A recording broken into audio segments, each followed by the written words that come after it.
How is your inner critic preventing you from leading your personal, meaningful revolution?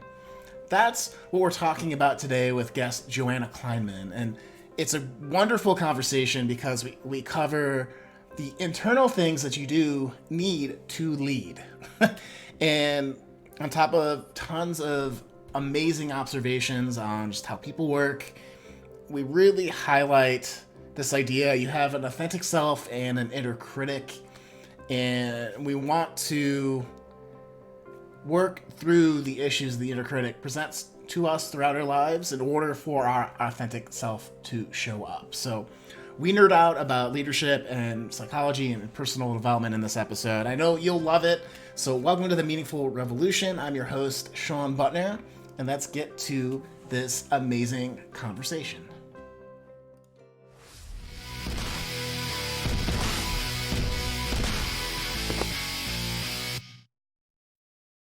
Hey everyone, welcome to the Meaningful Revolution podcast.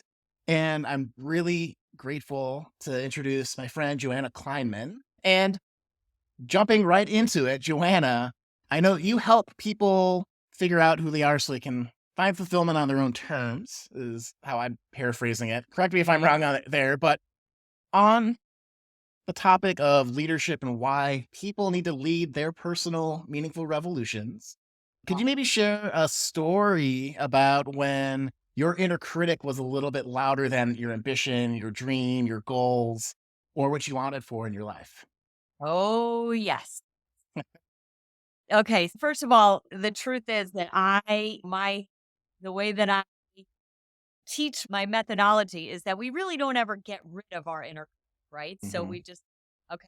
But I can tell you that my inner critic was the loudest when I had a dream to write my book. And who am I? I'm not an Hmm. author. How to write. I don't need, how the heck am I going to ever write a book? And how my book got written was one foot in front of the other. And while I was writing my book, my inner critic screamed at me not just once a day, probably 10 times. And I just had to continue to separate myself from her and say, okay, thank you. I know you're trying to protect me from failure and criticism and judgment and not enoughness. And I just had to keep going. And I have a Ah. million stories like because once you overcome what you thought you could never do, you're just presented with the next challenge that's outside of your comfort zone. And then your inner critic starts screaming at you all over again. And then and that for me, that's how my journey keeps unfolding is I just keep going towards my vision while my inner critic is screaming in my ear all the stuff she continues to scream at. On. So, in taming your inner critic, right? And Mhm. I feel like for me, it's come up in imposter syndrome when I've started jobs where I didn't have, I was a software engineer before when I went to business school. So I didn't have that computer science degree. And like, what am I doing here? That was a Yeah. lot. I feel like you have a lot to prove and stuff. How Yep. do you keep one foot in front of the other type mentality when that inner critic, especially Mhm. maybe early on in your career or when you're starting something new, is the loudest? Yeah. That's a great question. And part of why I titled my book and the name of my business is Dethroning Your Inner Critic is because I don't even know if we can say taming, silencing, quieting. For me, it's just continuing to remove her from that throne in my mind. I think that at the core of our inner critics, okay? First of all, I don't think that there is a human being alive. I don't care who you are and what you've accomplished and there is not a human being alive that doesn't have some version of an inner critic. And of course, it manifests differently for all of us. But what I will say is that underneath our inner critics is what I refer to as the never ending message. And the never ending message is always some version of, in some way, I am not enough. So when you can really distinguish what your never ending message is, you can start to see that when your inner critic is screaming at you about something that you're doing now, the truth is that message is the same message that you had a year ago and 5 years ago and 10 years ago. And you probably had a version of it when you were 15 and you had a version of it when you were 8. And that's really the key, is that when you can really understand, oh, I always say, put her right here on the palm of your hand and you say, oh, okay, I get it. I see you. I know what you say. I know why you say it. I know why you're triggered. It diffuses your inner critic's power Mm. to derail you. Okay. So I think that's really the key, the never ending message. Okay. Right on. So, and the first question that came up when you said never ending message, the I'm not enough is one of those that's maybe common. In your work, have you seen some themes or common ones that tend to get 80% of folks? Yeah, it's funny. I think if more people knew about this, if we were Mhm. to poll, let's say like millions of people, I think you could distinguish down to like probably 10 or 15. Like we all land very common themes. And I would say the themes are, I don't matter, I'm unimportant, I'm not good enough, I'm not smart enough. At the worst level, it could be a form of I'm worthless, I'm unlovable. And what's really interesting is that the intensity of your inner critic is not necessarily, it doesn't necessarily correlate to your life experiences. We've all heard of people Mhm. that had horrific childhood experiences and are truly some of the most powerful leaders and, right, most Mhm. influential in our culture. And then we've got other people that were seem to be raised in loving, nurturing environments, and they have the worst inner critics. Yeah. But so the theme is, you really could say it's I'm not, fill in the blank. I, I absolutely love that. I think it's a really interesting insight, cool insight. So I'm curious then about your message or your critic, because to me, as I'm a high performance coach, so I'm correlating this with like a deep seated fear about who you are in the world, Yeah. perhaps. Yeah. And so, how, from your perspective as a psychoanalyst, as a business owner, as a leader yourself, how do Yeah. you manage that fear, or how do you see the other side? Right? Because yeah, no, sometimes it's finding that forward momentum, like you were talking about before. Sometimes, in my world, it's focusing on what you gain from it, not focusing on like you're not going to die by going up on stage and performing your first show musically. But you're going to gain that confidence that you can do that and survive type of Yes. or mental jujitsu. So, what do you think about that? Yeah. So, as you were speaking, there's a quote that comes to mind that says, our pain pushes us until our vision pulls us. Okay. So, biologically, part of why we all have an inner critic is because biologically, we've got this primitive brain that wants us to avoid danger. So, anytime we're doing something that feels is outside of our comfort zone, that's going to evoke fear. Mhm. It's really primal in our DNA. And so I would say the thing that I focus on is building the muscle of being able to experience the fear, to have capacity for all that nervous system stuff happens when we're in that fear, and to keep our focus on the vision. And our vision, you could have a lot of different visions in your life, right? You could have a vision professionally in terms of being a leader. You could also have a vision for the kinds of relationships that you want, the kind of relationship you want with yourself. In fact, I think it is important to have visions in every area of your life that's important. Mhm. and to really keep those visions front and center so that you're consciously taking steps towards those visions, even when you are terrified. Yeah. And there's one other thing I just want to say about that, because another quote that came to me when you were speaking, you may know Marianne Williamson. Mhm. She Yeah. she is, yeah. So she wrote Nelson Mandela's inaugural speech, and it's one of Mhm.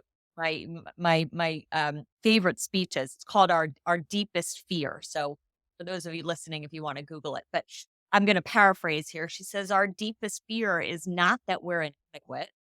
Our deepest fear is that we're powerful beyond measure." And we ask ourselves, who am I to be brilliant, gorgeous, Mhm. talented, fabulous? And then she goes on to say, who are you not to be? You are a child of God, and your playing Mhm. small doesn't serve the world. But sometimes our fear, it feels like, oh, I'm afraid I'm going to be judged, and I'm afraid that people are going to not like me, and I'm going to be rejected, and all that stuff. But on the flip side, we also have to look at the possibility, particularly as leaders. Are we actually afraid of our own power? Because Mm. sometimes, we'll stay with what we know, even though we say, oh, I really want to get ahead. I don't know. I don't know why. I really want to write that book. I really want that promotion, or I really want to start that business. We don't do anything about it. Mhm. And we say, it's just because I've got too much fear and I've got too much self doubt. That fear and self doubt isn't going anywhere. So maybe also consider, are you actually really afraid of all the unknowns that will happen if you really step into your greatest potential and your power? Yeah, that is something I've seen with a lot of my clients in that we talk in high performance talk about 3 types of fear. There's process fear, there's outcome fear, and there's loss fear.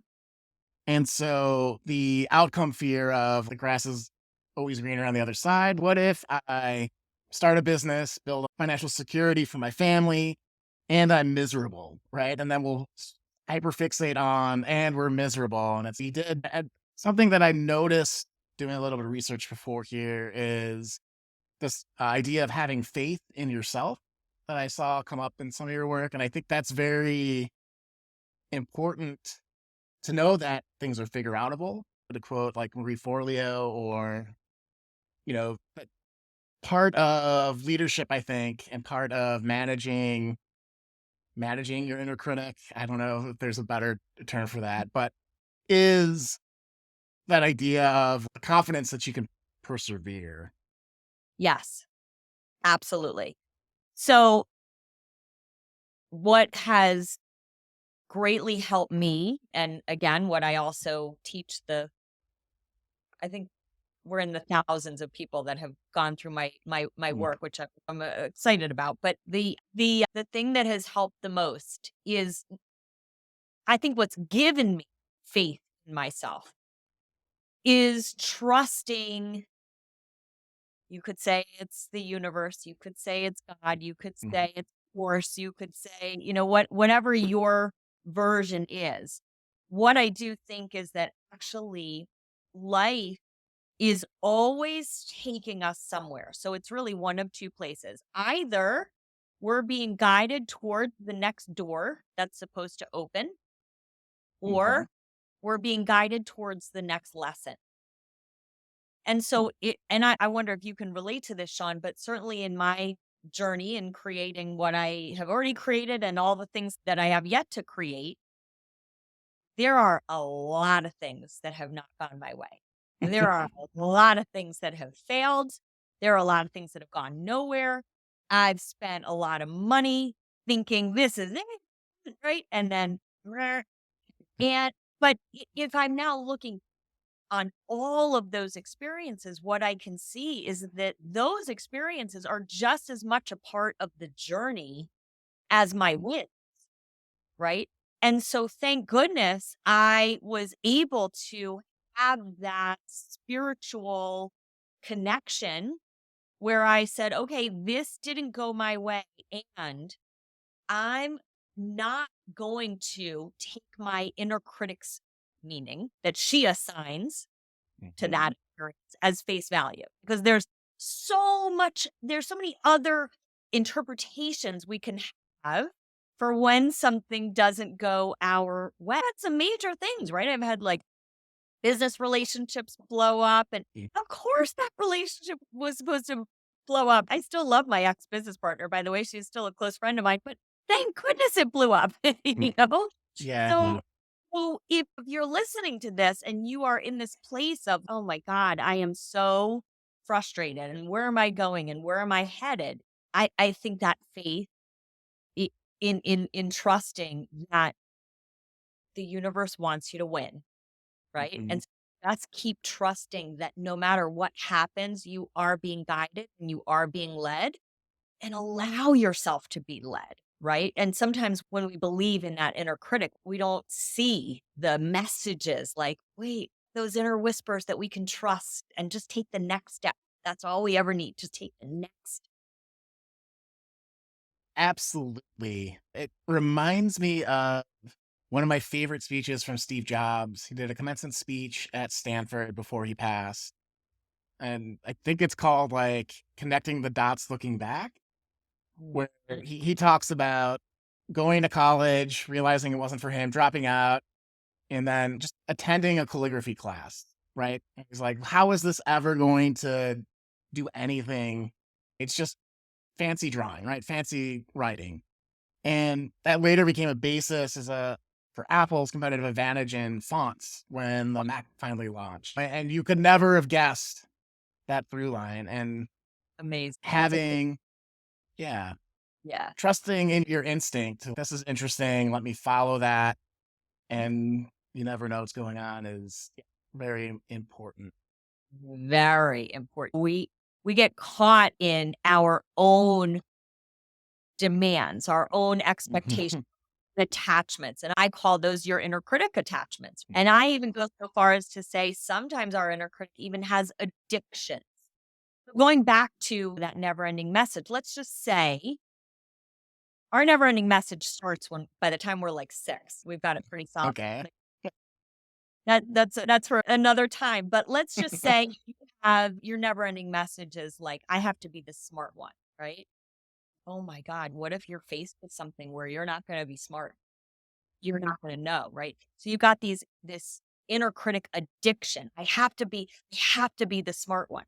When you start understanding, like, the origins and you break apart the addiction, you've got this whole other part of your personality that you now have access to, that if you're in that automatic mind, you didn't have access to before. Now you can show up and you don't have to be the smartest one in the room. And that actually allows you to step outside of your comfort zone and take more risk, which of course propels you to very unforeseen futures in your life.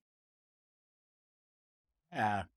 So you're saying that inner critic's actually acting like a bouncer to parts of your personality in a lot of ways. Oh, without question. See, the way that I define our inner critic is really that it's our automatic mind. So it's not even just the voice of you're not enough. It's actually the flip side of that is like what I was talking about, where your value comes from being the smart one, Mhm. getting the promotion, getting to this level of your life. Because when you need that in order to feel good enough, that gets you on a hamster wheel. And this is why, if we look at, and I'm going to put this in quotes, some of the most successful people in our culture, often the really important parts of their life, their marriages, their relationships with Mhm. their children, their emotional well being severely damaged. Mhm. They got all the money and the beauty and the fame, and that's not a life. Yeah. It's so true. And so maybe a different way to phrase that is like looking for clues for when you see people either on your team or leaders that you're interested in on art, are they listening to that inner critic a lot or not? Is that Do you have a holistic approach to your life where everything's in balance, or are you super hyper focused in work or the things that are important to you that everything else breaks? Is that true? Yeah. Yeah. I would say, as we are within, so we are without. So it's we've all experienced leaders that, again, they've reached a certain level of their career, but I wouldn't necessarily say that they are enjoyable to be on their team, or right, Yeah. or Mm. they want good, healthy relationships. So they're certainly driven, and there's a lot of cultural levels of success that they meet. But I personally don't consider that to be a successful life, and I don't consider that to be a successful leader. And what I think is most important in the realm of leadership is that people are really understanding their inner life on a much deeper level. Because if you're not doing that inner work, chances are you're being driven by unconscious thoughts and beliefs that are creating issues in your life, in your professional life, in your personal life, and everything in between. I'm immediately thinking back to managers I've had in my corporate career where they Mhm. hadn't managed that inner existence. And it Yes, comes out in angry responses to very simple things or not being able to be persuaded out of a bad idea. They have big egos and whatnot. So it is, I agree with that wholeheartedly that if you're not doing that inner work, you can't be doing the outer work that'll make you successful. So it's that's hand in right. hand. Absolutely. And the unfortunate thing is that, again, if we're going back to that hardwired biology, many people run away from those deeper unconscious issues because Mm. they've just spent their whole life running away from.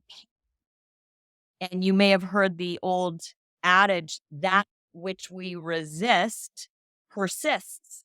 Mhm. If you're running away, you're like, oh, and I don't do that inner work. Well, So if you have an inner critic that has a very loud voice that you either are trying to redirect, is there another voice you should be listening to that's on the inside? So what's that other voice? mm, Or is there a way you can make your inner critic your friend and use that energy to fuel you into healthier habits and actions and mindset? So I guess yeah, it's two different questions, but yeah. I think that we have an automatic voice in our mind, and we have the voice of our authentic self. And what I hear over and over and over and over is that when people really start to understand their automatic mind, when I created a methodology that I call the mind map. The M step is meet your inner critic, right? That's really intimately familiar with your inner critic's voice, tone of voice. I'm a woman, so I say she, but you can say, right? What does she say? When does she say it? Why does she say it? The I step, investigate the indication signs, the blinking red lights, behaviors, the body sensations, the emotions that alert you that your inner critic is taken over. And of course, the end step is the never ending message. So when you really start to understand every single facet of that voice, what I hear many people say is, I don't know who I am. I've been listening to this automatic mind for so long. I actually have no idea who I really am. And I say, that's great news. Because once you're able to, what I call, unhook yourself from your automatic mind, what you start listening to is the voice of your deeper wisdom, the voice of Mhm. your intuition. Okay. You stop actually using this mind to navigate your life. You start looking for answers more in your heart, more in your gut. You get quiet and still, and you start to really actually hear a different voice that's been there all along, by the way. Hmm. It's just that sometimes when we're so used to allowing this automatic mind to that you're right to navigate our lives, it drowns out the voice of our authentic self.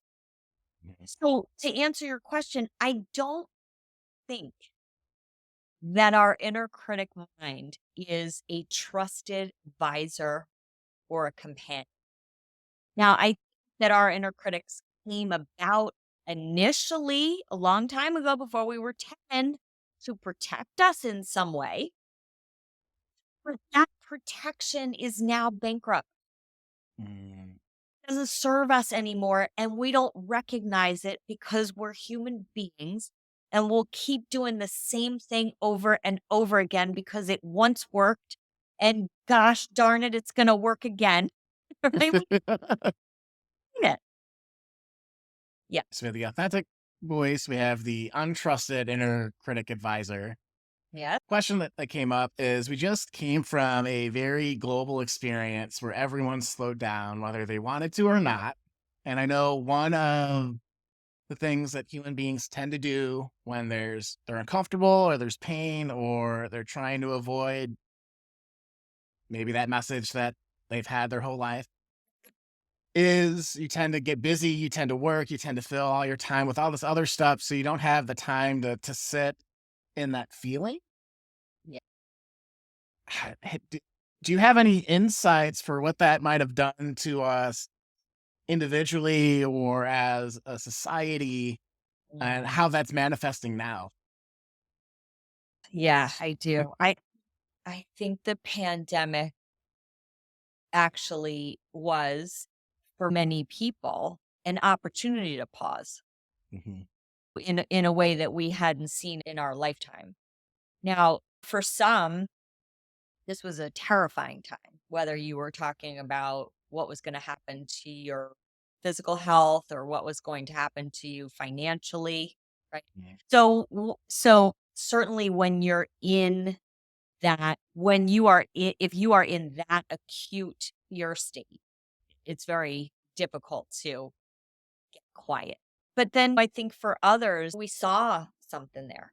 We saw what it felt like to get back to some basic parts of ourselves and our life that we were missing. And unfortunately, I think we are, as a culture now, I think we're right to where we started before the pandemic. Mm. And it's heartbreaking. Now, but the one thing that I will say, Sean, and this is look at the conversation we're having, look at the podcast you create. Okay. There is something that's happening within our culture where these kinds of conversations are happening in a way that they were not happening 10 years ago. So there is a collective awakening that's starting to happen. There is a shift in consciousness that's starting to emerge, but it's starting to emerge for some, and I think not for enough. I'd love for this shift in consciousness to happen in a much bigger way. I'm hoping that it's not going to take something again that's so catastrophic as the pandemic, Mhm. but we've got to wake up. Yeah, I wholeheartedly believe in that, and which is why astutely this this is why this podcast is happening to try to help have that Right? conversation for folks. That's right. And it's Um, I love to see that this is permeating our culture, particularly with younger people. yeah, absolutely. Yeah, I'm not sure if you followed like the trends in like quiet quitting or how people are really dissatisfied with jobs Oh yeah. and the gut reaction of, oh, kids are just lazy, they don't know how to work. And like they're questioning a system that has been broke, that nobody decided to be like, hey, maybe we should not treat people I terribly for minimum wage that's or things of I that nature. absolutely agree. I do not think that they're lazy. I think they're starting to poke holes in a system that is so inherently broken that it's led to a mental health crisis, the likes of which we've never, ever seen before. I think that this is why we need to wake up. So on this thread, I just had this thought, maybe this is interesting or not, but is there maybe in the US societal inner critic message that we're all telling ourselves that we haven't addressed? Oh, for sure. I think that social media has played a very significant role in giving people a very false message of what a successful life is supposed to look like. And I think that a lot of people are comparing themselves and their life to a fantasy ideal that doesn't exist. And it looks like it exists because we see this tiny little snapshot of somebody's life. And in our minds, we make up a whole fantasy about what this person's life must be, whether we know them personally or whether we're just they're a celebrity or whatever. We make up all sorts of stuff. Now, our nervous system can't tell the difference between a fantasy and a reality. And so we don't even recognize that we're comparing ourselves constantly to an ideal that literally does not exist. It's invented. And I wish that more people knew that. Mm, I think that's a big part of what creates such an incredible mental health crisis, mm, where it is astounding to me how many leaders mhm, that have done the most incredible things in their life wake up day in and day out with feeling like they're still not enough. mhm, They they still feel fundamentally unfulfilled. And by the way, that when you're waking up into a lack of fulfillment, a lack of gratitude, a lack of appreciation, feeling still like you're not enough, there's a ripple effect that occurs. mhm, Right? That doesn't just impact you. It doesn't just impact your team, your organization, right? It impacts if you're raising children, it impacts them, it impacts your significant other. It's really fundamental. We've got to shift the way that people experience themselves. And I say this all the time. It's because we're not taught how to think. We just automatically think. Our bodies breathe for us, our bodies make our hearts beat. Our minds just go. We don't have any clue where they go. And there's no education that mhm. literally teaches people this these thoughts are not true, and these are the thoughts to think. We don't have in our culture. Yeah, This is what we should start in preschool. You know? absolutely. Yeah. So what I'm hearing, I'm going to paraphrase this and pose another maybe interesting question about this type of education. So to me, it seems like you have this inner critic person inside you. Yep. And now you have things externally that are either validating that critic or running a counter narrative and maybe something more healthy to it. So social media, I feel, if you're constantly comparing yourself to other people and how your friends are successful from high school and you're not, and all that kind of stuff, and that's actually direct evidence that this inner critic's building a case that, oh, you're not enough because look at what Joe and Sally did from 30 years ago. You never talk to them again, but you can see their fancy cars and none of the struggle that got them there or what's really going on. So we think of your authentic self and your inner critic, as lawyers inside of you trying to build a case, trying to get you to choose which way to go in an argument.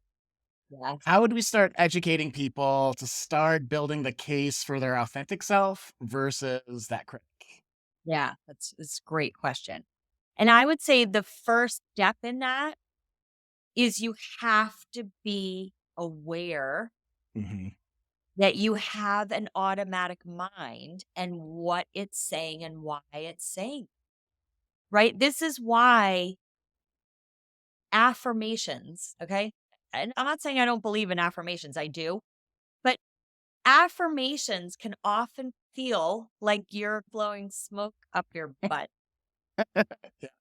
eh, because you're still believing what your mind has been telling you day in and day out, again, since you've been like 5 or 6, right? So, the first step, and always the first step that I have people do, is to take some time and dump out your brain into a journal. Like Mhm. every right? Kinda like, you how you dump out a bag and you need to dump out, like, the crumbs in the corner of the bag. It's like, just every day, dump out your mind, because what you're gonna start to see, and most people are like, "I do that. I don't wanna sit there and read all of that crap."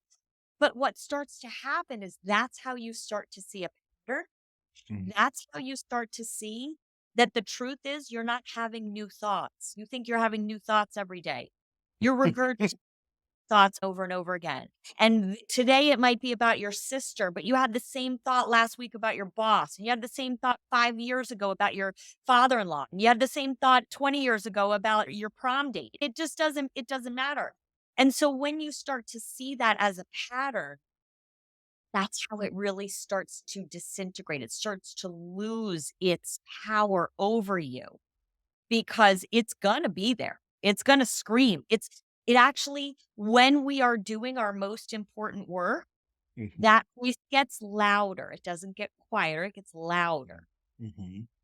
And so how the recognition of it, the conscious awareness allows you, as I said before, unhook and then deliberately tune into things like looking back on your life and looking at just how far you've come, right? That's another thing. I have people write down no less. They're not allowed to write any less than 50 accomplishments. Mhm. They're like, "Wait, I don't have 50 accomplishments." I'm like, "Yes, you do. Think about you won the most sold Girl Scout cookies in your 5th grade brownie troop." I really make them go back far, Mhm. because we don't do that. We're always looking ahead. What's next? And if you really take the time to get quiet and to write your list of, look at what I've overcome already. Look what I've already built. Look at what I've already created. Look at what I've created in my family. Look at the relationships I've created. Look at the friendships I have. Look at the love that I have in my life. We don't take the time to do that.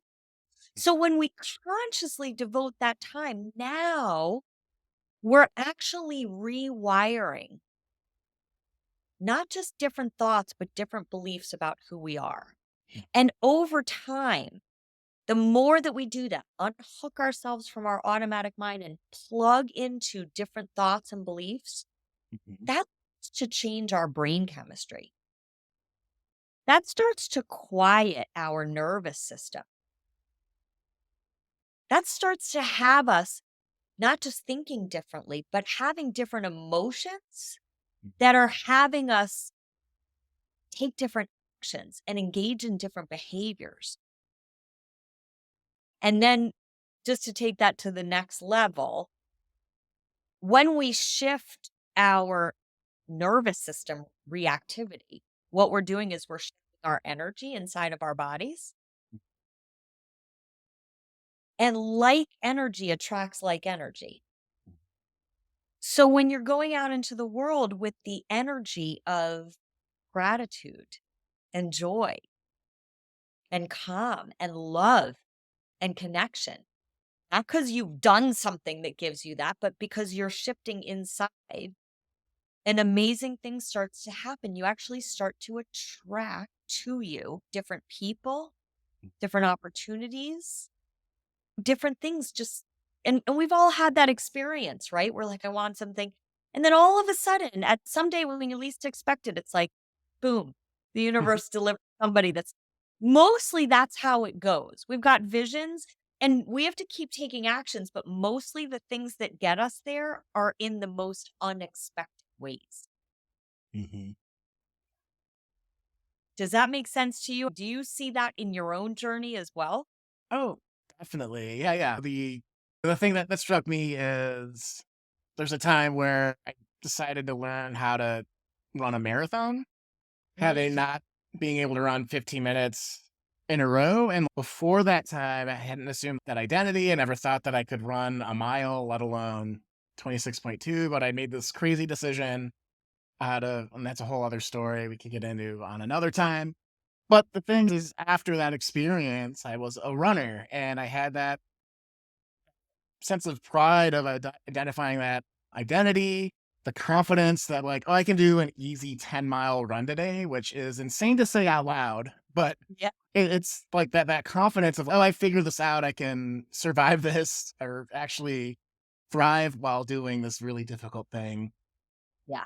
And then that experience is a hat brought confidence in other areas of my life that probably it shouldn't have. But like I can start a business because it's just like running a marathon. You just do the right thing day in and day out, and eventually you figure out what works, what doesn't work, how to adapt it to your unique body, and away you get. Then you've crossed the finish line. So, That's exactly. And the shift in you to define yourself as a runner, hmm. it's like you just hold yourself differently, particularly as you're running. It's like you just have a new level of like an experience of yourself where in some way you're fundamentally a different man than you Yeah. were in that area. It's wild. It's really wild. And that's really how we evolve into a completely different version of ourselves. Yeah. It yeah, love that story. That's great. Would you mind sharing maybe a moment in your life where you completely redefined who you saw yourself as, and maybe Oh, what happened before and after? yeah. I have so many. I think the biggest one comes to mind is again, just going back to the night that I published my book. I had this like just release. I was in a hotel room and honestly, I was like sitting on the bathroom floor sobbing. Wow. Yeah, because it was like just this experience of I'm an author. I never saw myself as an author. No. And it was this moment of just from then on, who I saw myself as would not be the same. Hmm. And I can say that since then, I published my book in 2020. And like I said, along my journey, where I am now is light years from the me 5 years ago. If you had said to me 5 years ago, by the way, in 5 years, this is what your life is going to be. And I would say, you're like completely out of your mind. That's just not possible. And that I think is the most important thing is that if you keep doing this inner work and you keep Hmm. putting one foot in front of the other, the possibilities of who you're going to become in every part of your life that's important to you are unimaginable to you right. Yeah.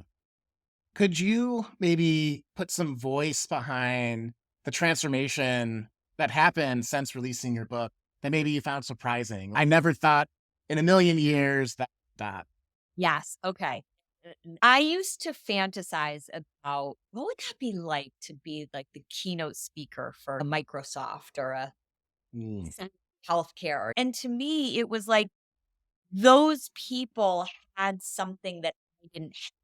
And I would say, one day I'm going to get there, but first I have to become someone else. But I didn't know how to become someone else. And what I realize now is that it's not about becoming someone else. It's actually about shedding the parts of myself that blocked me from seeing who I already was. which I didn't know at the time. I thought I needed to fix myself and change myself and perfect myself and get more knowledge, and that's not it at all. And so now I've had these really unbelievable opportunities to speak at these amazing organizations. And I will also say these opportunities came to me. This is another thing that I would have, no, that's bullshit. That's bullshit. That doesn't happen. Now, are there like a million puzzle pieces that happened before that? Of course. But when the timing was right, I swear to you, I went to the gym one day and I ended up working out next to somebody that worked for Microsoft. And then she was like, "Oh, we need a speaker." And she brought me in for something smaller. And then somebody else said, "No, no, actually, we need her to come and be the keynote speaker." That's how it happened.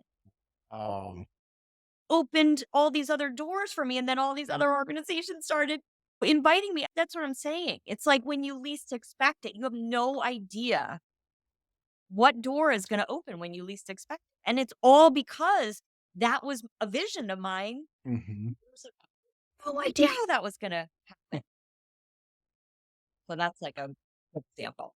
that's amazing. And I love cheering on people that have these transformative experiences by following something they are passionate about, something they care about, something they envisioned for themselves, and were able to do it. So just right Thank on. It's you. awesome. And I will tell you, it took years of Mhm. continuing. It it's anybody that you see and you're like, "Oh, looks like that happened immediately." Yeah, and 20 years before that, just never quitting and just continuing to do the next step even when you're afraid and even when you're terrified and even when it looks like it's not going anywhere. That's the key. That's it. The phrase overnight success after 10 years of hard work is very true. It's and that's the only way to do it. 100%. Yeah. So, with that amazing story, I think it's a great way to end. But I'd love if anyone wanted to reach out to you, what's the best way for them to get involved in your world, to maybe do some of this mind work, as your framework Yeah. is called? First of all, my book is Dethroning Your Inner Critic, the 4-step journey from self-doubt to self-empowerment. So that is on Amazon or Audible. I will also say for your listeners, I offer a totally free assessment that's called the Inner Critic Assessment. And you just go to innercriticassessment.com and it will show you. I did a lot of research on this and narrowed down 5 inner critics occupy our mind. And this will give you the specific breakdown of which inner critics are ruling your mind, when they first started, how they're impacting you professionally and personally. It's a really powerful tool. So, inner critic assessment. And then and then my podcast. My podcast is Oh, Dethrone. okay. So, I also have a podcast. And that's my website, Dethroning Your Inner Critic. And yeah, so if you want to follow me, you can follow me on Instagram, Facebook, listen to my podcast, get my book. And if you're interested in I have a 6-month program that I lead called Mastering Your Mind, which it's really what I'm most proud of. And if you're interested in that, you can reach out to me. Awesome. So all of those links I'll put in the show notes. So if you're like, hey, I didn't catch that. So Yeah. don't worry, we got you. And with that said, I really loved exploring this idea of your inner critic and authentic self that during this conversation. I know it's gotten me thinking about what is my persisting inner critic message that maybe I need to address a little bit more. I know I'm gonna do some journaling about that myself. What did you love about our conversation, real quick? I First of all, thank you so much for the opportunity because I do just Mhm. love this conversation, and I love that you're bringing this to the world. I think it's so important you're helping to transform what leadership looks like in our culture because that's really pivotal. Keep going. And again, really thank you for the opportunity to have this great conversation today. Pleasure is definitely not all mine, but it's mine to have you here. This has been a great conversation. With that, we'll see you guys in the next episode of the Meaningful Revolution. Make sure to go down in the show notes again and sign up for that free assessment if you do one thing, but there's all the other ways too to follow Joanna. Hope to have you back soon, and we'll see y'all later. Take care. Thanks, Sean.